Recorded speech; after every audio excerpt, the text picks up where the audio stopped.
This is City Pulse Newsmakers, a weekly look at the issues and the people behind them in Greater Lansing. Brought to you by City Pulse, Lansing's weekly alternative newspaper. And now, here's your host, City Pulse publisher, Burl Schwartz. Good morning. Our topic today is transgender discrimination. With us are Amy Hunter, who is a legislative consultant to both the ACLU of Michigan and Equality Michigan, and a transgender woman named Diane, whose face we're going to obscure, and we'll talk about why later in the program.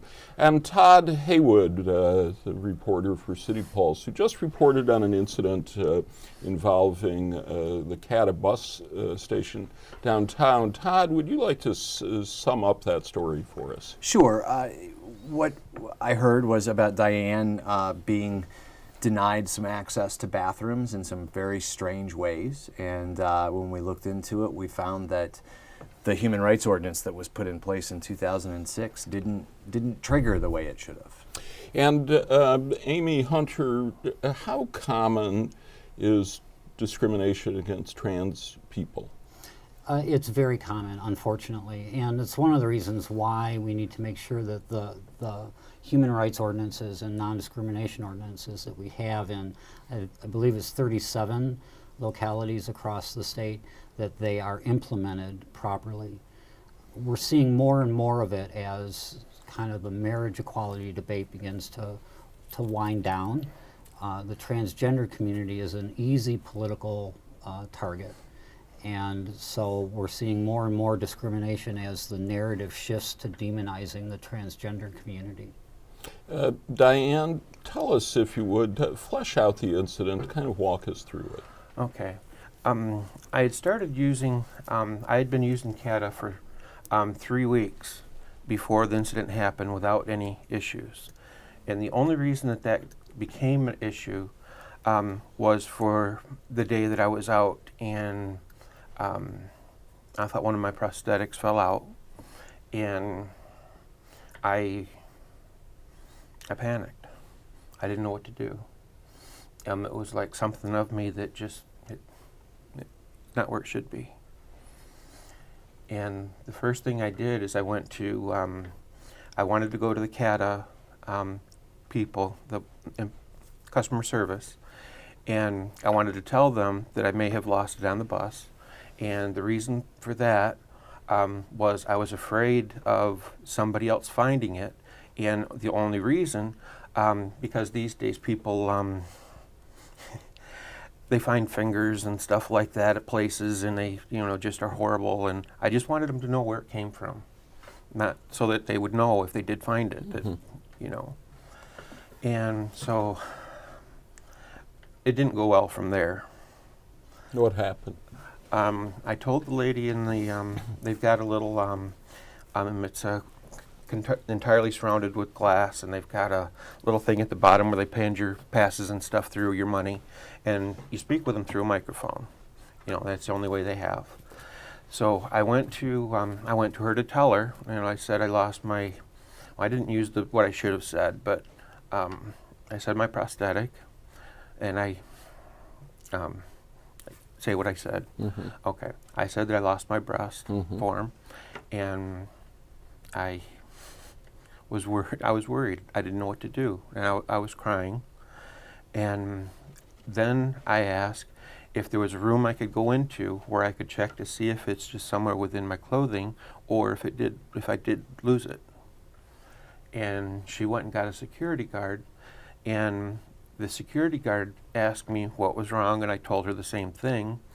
And she started to close out the men's room, block off the men's room. And I said, I'm not using the men's room.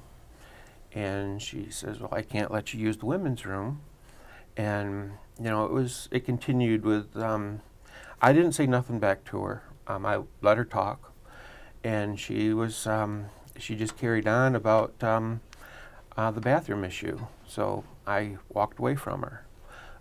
I went outside, sat in one of the chairs outside, and recomposed myself, finished my crying. And I thought that I knew there was always police officers within the station. So I thought I would go up to the police officer and report an incident. Well, I went up to him, and the same security guard was already talking with a police officer. And I did check to make sure it was a police officer. I looked at his patch on his arm that said that he was with the police, and I looked at his badge, and his badge had a number on it, so I knew it was a police officer. But I didn't happen to glance at his name, and the first thing I said was gender discrimination. And when I said that, he kind of chuckled, and he said, I'm not her boss. You need to talk to her boss. And then I said, I don't want her boss. I want your boss, meaning the police officer's boss. And that started that set the guard off again. She became very verbal. One of the things that she said was, I don't want to lose my job over this issue. And I really don't want her to lose her job over this issue. It's not over that. And, it's so other people don't go through what I went through. And what I did after that, it went on for a little bit longer, and I said to the police officer twice if he hurt her. And every time I asked her that, she just started again. And I said, again, it's gender discrimination. And then I asked her if I was banned from the bus line, and she said, no, I can still use the bus as long as I don't use the women's bathroom. And I have medical issues, which one of them is an overactive bladder. And I can't control at what point that I'm going to need to use the bathroom. It just comes on, and I don't have a lot of time to. So, I can't guarantee I won't need to use the bathroom. And so after I stopped eating or drinking so that I wouldn't need to use the bathroom. It was the best way that I could guarantee that I didn't need to use the bathroom. I was going to, I had an auto accident in January where I needed to go physical therapy. And I had to go for 3 weeks, or 3 times a day, 3 times a week. And I went for a total of 6 weeks.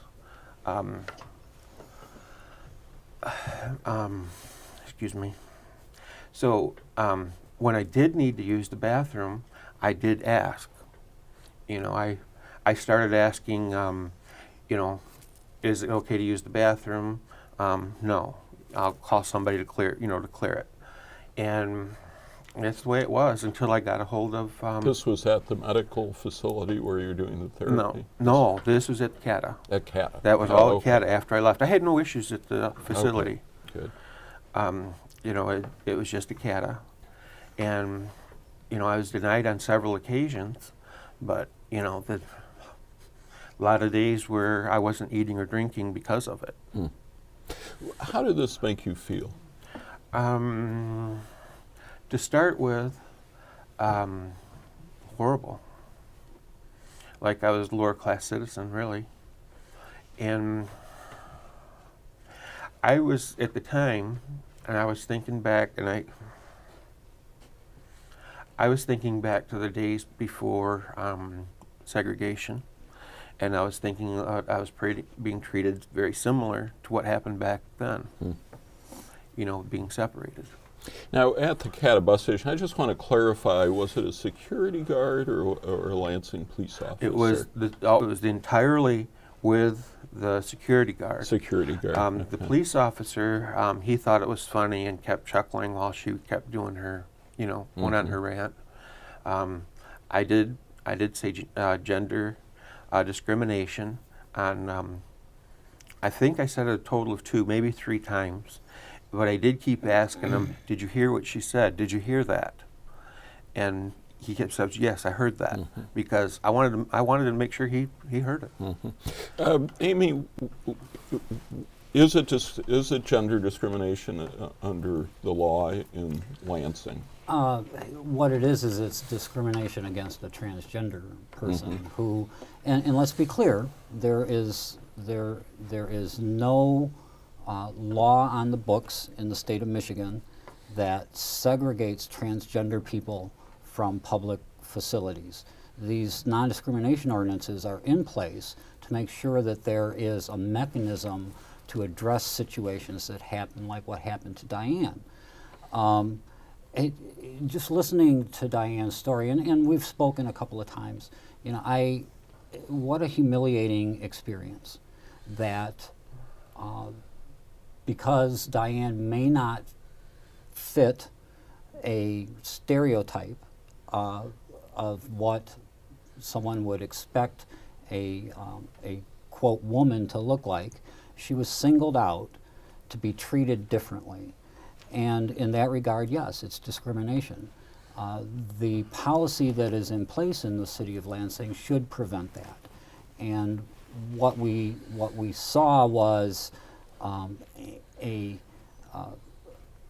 employees that should have been aware, you know, public employees and a private contracting firm providing security at CATA, they should have been aware that these measures were on the books here in Michigan. It's just horrible. We don't, this is America. We don't treat people as second-class citizens.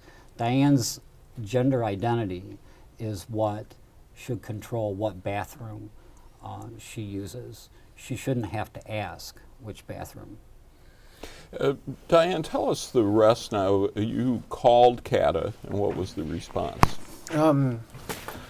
Well, at first, after the initial incident, I called CATA on, you know, the first 3 days, Monday, Tuesday, and Wednesday. I didn't get a response back either day. It was just leaving a message. Mm-hmm. And on Wednesday is when she called me back, and that's when she said, well, your conversation with Dee was, no, wait a minute. I'm confused. Take your time. That time, she told me to use what I felt I needed to use. So I didn't have... Whichever restroom. Right. And I was okay with that until it was the evening, and there was a lot of people that were in and out of the bathroom. The place was full, and that's when I thought maybe I should check. If it would have been less crowded, I would have used it. I would have used it. And that was the only reason that I was asking, was because it was so busy. Mm-hmm. So then you complained to officials. Yeah, I had, along the way, I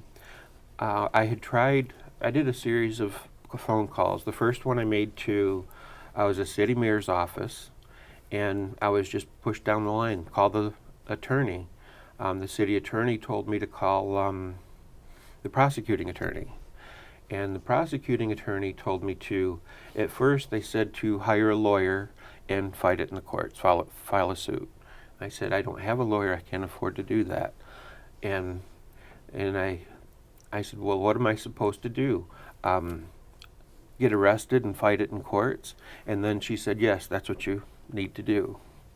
Todd, tell us about this, the Human Rights Ordinance, when it was passed, and what the problem is here with enforcing it. Sure.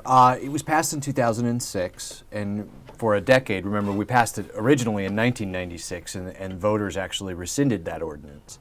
And then finally in 2006, so a decade later, we passed it.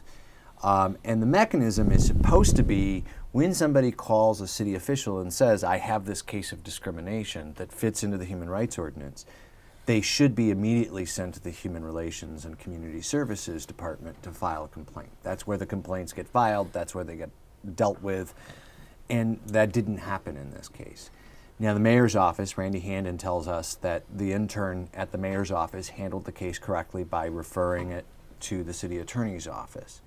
The city's attorney's office has been made aware of the situation, and Janine McIntyre has been told to make sure that all of her staff are trained.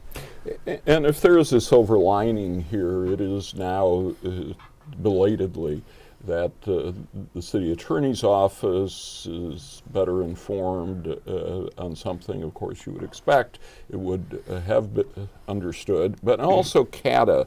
The CATA acted promptly once Todd brought it to their attention. Maybe that's not the way these things should have to happen, but and issued a directive, and that directive says, should an individual request to use one bathroom or the other, please know that you should not question or engage in any conversation that relates to the individual's gender. Additionally, individuals should be allowed to use the restroom that conforms with their gender identity. At no point should a CATA supervisor or DK security officer restrict access to, clear others from, or stand outside any restroom. All right, now I would like to hear more of your story to the extent you want to share it with us. Where did you grow up, and when did you decide to make the transition? Okay, I grew up in a small town near Jackson. In the younger days, it was common for, boys and girls just to play together. When I went through puberty, I was always wanting. After that was when boys and girls started as to separate into different groups, and I always wanted to be with the other group.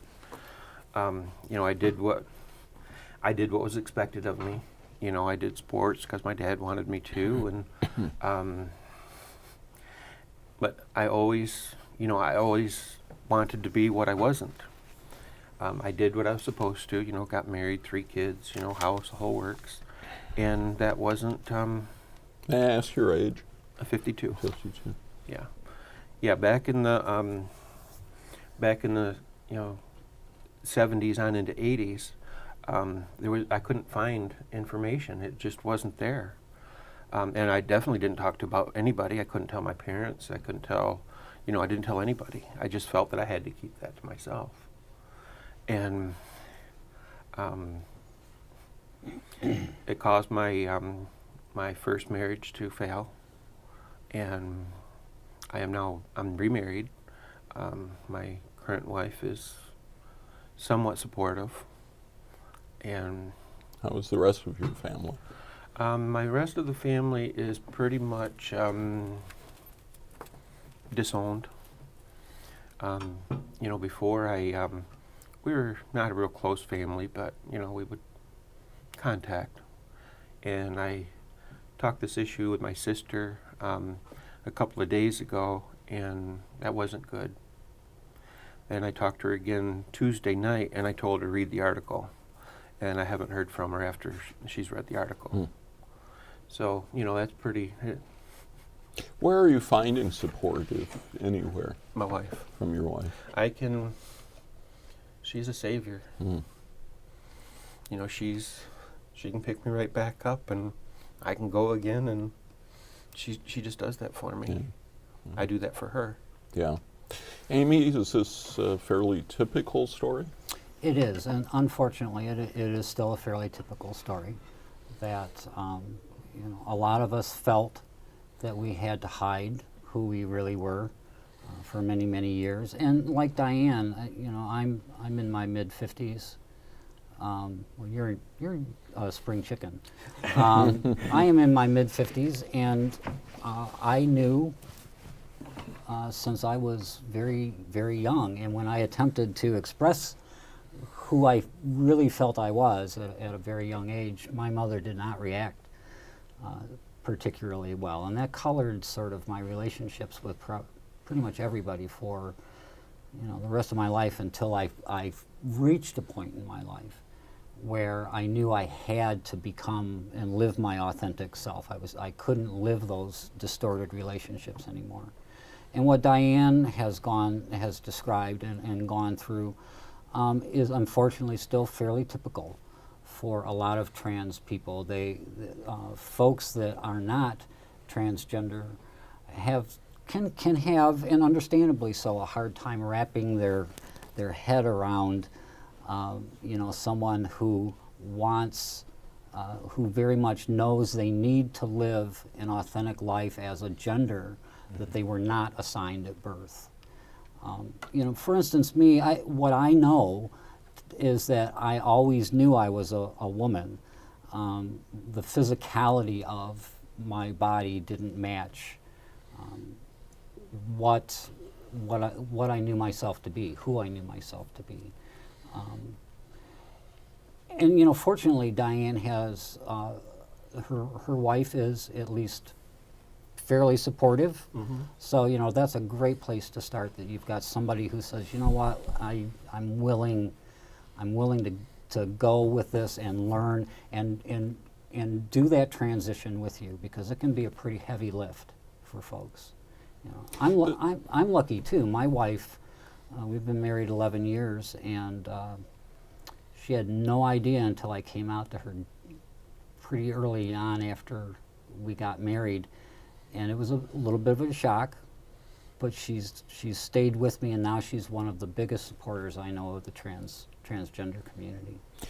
Todd, there are other issues swirling around nationally. Right. Tell us about those. Sure. The transgender issue, I think, is going to be the largest civil rights issue in the next couple of years. As gay marriage settles out, the shift is going to be towards the transgender community, and we're seeing it now with the right wing. We're also seeing a big fight happening within sort of the women's community.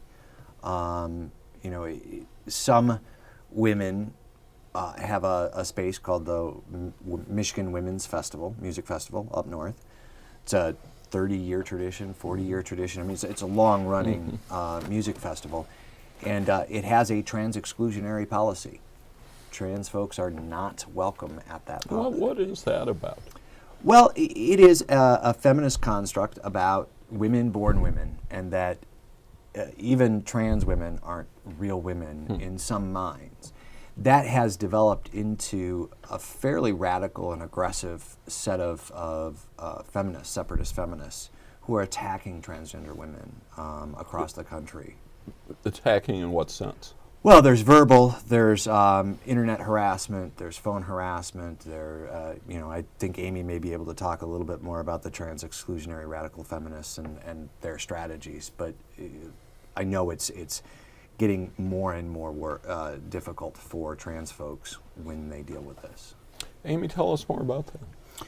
Well, you know, basically Todd's setup is correct. There's a feminist construct that asserts that transgender women are not real women. And what this does is it gets into this whole debate about whose identity is valid. And for some reason, transgender women are perceived as a threat, or wishing to insert you know, male dominance into the feminist community. And so what has evinced from that is this concept of only women born women are valid female identities, and that's directly contrary to what good medical science, good social science, good psychiatry and psychology tell us about the identities of transgender women. And unfortunately, some, you know, if you speak out against some of these exclusionary feminists, you know, you can be subject to online abuse and harassment. They will do things, it's called doxing. They'll hunt down your personal contact information and put it out Which in is the public. why we are obscuring Diane's face on this show out of concern for just that sort of thing. Yeah, and not only that, but trans women, some of us choose to live a very low-key life. Maybe we're not interested in being out publicly, or we're not in a situation where we feel it's safe. Maybe our family doesn't know that we are in the process or have transitioned. So we should never we should never seek to actually out a trans person for their trans identity. So. Diane, when you're on catabuses, when you're just out in public, do you get stared at a lot? I used to. I don't now as much as I used to. The only reason that I think is because I don't dress the way that everybody else dresses. I tend to dress a little bit nicer clothes, but it's just because that's how I feel. I feel that's, as a woman, what I should be wearing. And it may not be what everybody else wears. But Do you have a message you'd like to deliver to our audience? I guess I do. On earlier this week, I went to the Capitol to thank, I had spoken with Andy Shore's office, our representative, and went back to thank his office staff for their help, because they really are the one that got it, everything going. And while I was in there, I used the bathroom, and the first thought came to my mind to know that I was in here legally, that I didn't break any laws to come in here and use the bathroom, and I was thrilled. That's great. That's great. Amy, what needs to be done in Michigan? Is it a legal issue, or is this just a societal issue that will take time? I think there are a number of components to it. For one thing, and Todd referenced this, the trans community is not only our issues with discrimination and integration into society coming to the fore, but the size of the transgender community is also burgeoning. Folks are transitioning younger and younger. How people identify, that umbrella has broadened immensely. So I think that what we're going to see are more and more states, and Michigan is one that needs to do this, is passing non-discrimination protections, or protections against discrimination for transgender people at the state level, so that those protections are codified into law, along with protections for other classes of the citizenry. Would you be willing, as has been suggested in the legislature, to make that? Should the Elliott-Larsen Act get amended with that religious freedom clause? No, it should not. No, no, please no. Religion should not ever be used as a shield for bad behavior, for treating someone differently than you would expect to be treated. Religion is not a license to discriminate. All right, well, I think that's a good note to end on. I want to thank you very much, Diane. I admire you for being here today. I am very thankful. Great. Everything that has come from, and Todd especially, he was the one that got rolling. Excellent. And Amy Hunter, thanks so much for being here.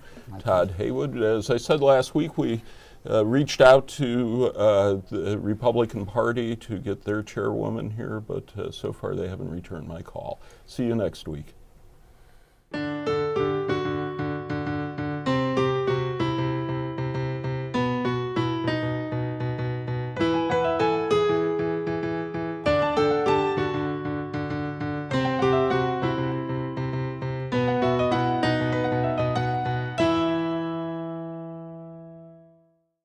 Hi, this is Chris Smith with Local Joe's. At Local Joe's, we help local business.